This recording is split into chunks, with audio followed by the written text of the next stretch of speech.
Овде нема воздржани. Има само за и против.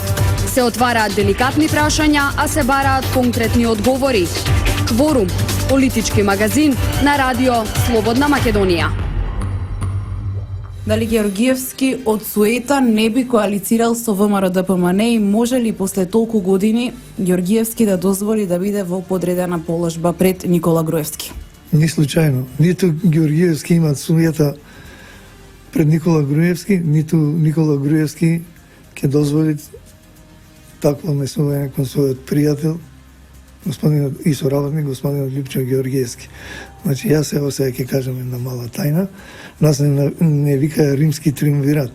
Јас постојано сум работел со Лјупчо Георгиевски и со Никола Груевски и сум среќен, затоа што све што сме донесли, што сме направиле, било максимално во корист на народот и на Република Македонија. Имаше уште двајца, да речеме, во таа соработка, меѓутоа, никојаш тројца не можеа да донесат одлука ако Георгиевски, Ламбернудов или Никола Груевски не беа тука. Од тука ги сметам овие за ваквите тврдења се небулозни, неприфатливи, мислам, познавајќи ги карактерите на двајцата, затоа што сум извонреден пријател и со едни и со други. Господин Арнаудов, би се навратила на почетокот на овој дел на оние вработувања кои ги спомнавте, би сакала тука да ги прокоментираме и обвинувањата од страна на опозицијата дека ВМРО Народна партија се продава. Одмah ќе ви кажам дека опозицијата е многу дволична во своите оценки. ВМРО Народна партија никогаш не била на продажба, ниту ќе биде на продажба.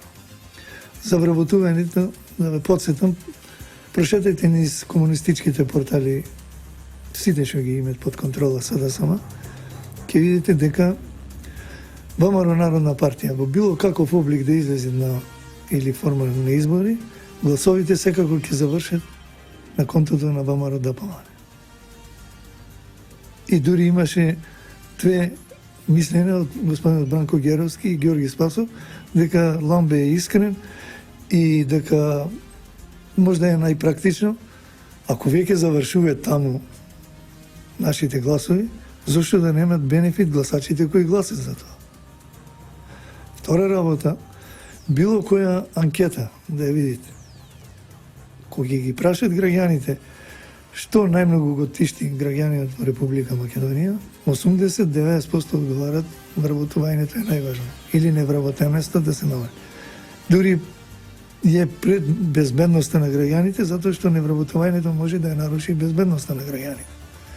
Трето ќе кажам, на секој излегување од гласање, дали пензионер, дали средовечен човек или млад човек, која ќе го прашат што најмногу очекуваат од изборите, очекуваме зголемување на вработеноста на младите, но пензионерите да не ги гледат внуците, татковците да не ги гледат синовите. И што има тука толку трагично? И на крајот, најважно што е се, јас гледам многу коалиции сега. Има коалиции на левата страна и на десната. И во двете коалиции имат различни идеолошки партии со различни идеолошки ставови. Што им сметат ними или што им е главниот мотив за да бидат заедно. Тврдам, упорно тврдам, дека она што е најпривлечно за гласач, вработување.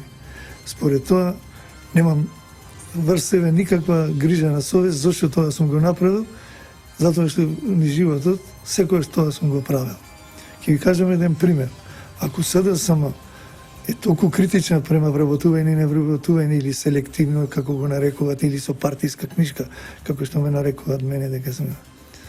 Додека бев директор на електростопанство, кусо време бев, ама работив неколку илјади луѓе. Веднаш по доаѓањето ги истера од работа сите.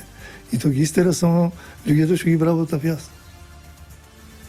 И дури бидејќи јас тогаш бев и координатор на комисијата за вработување. Из цела Македонија, каде што ќе сретнеа презиме со Арнаудов, го брка од работа иако беше нивни член. До тука одеше слепилото без и омрза кон ВМРО-ДПМН. И сега тие ќе ми кажуваат како треба да се однесуваат ВМРО Народна партија во однос на своето членство, кој ги упорно тврдам постојано дека е најсиромашна во Република Македонија. Овде нема воздржани. Има само за и против. Се отвараат деликатни прашања, а се бараат конкретни одговори. Кворум, политички магазин на радио Слободна Македонија.